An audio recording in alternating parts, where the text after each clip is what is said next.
Приливот на мигранти кои транзитираат низ македонска територија продолжува и понатаму по неколку илјади луѓе дневно од Грција влегуваат во Македонија, а по краткиот престој во прифатниот центар во Ѓевѓелија, каде се врши нивната регистрација, го продолжуваат патот кон земјите на Европската Унија.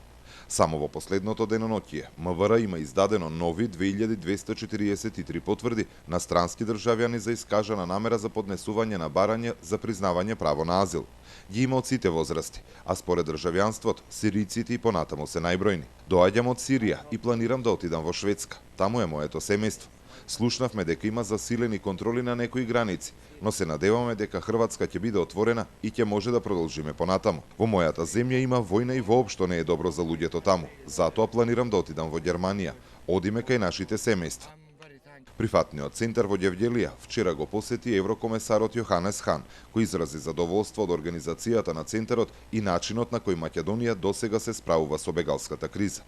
Хан најави дека е крајно време да и се помогне на државата и затоа од утре Европската комисија ќе испрати тим кој заедно со македонски експерти ќе прават проценка на состојбата и ќе ги утврдуваат потребите од опрема, човечки ресурси и финансиска помош кои се неопходни на државата за да може што подобро да се справи со оваа ситуација.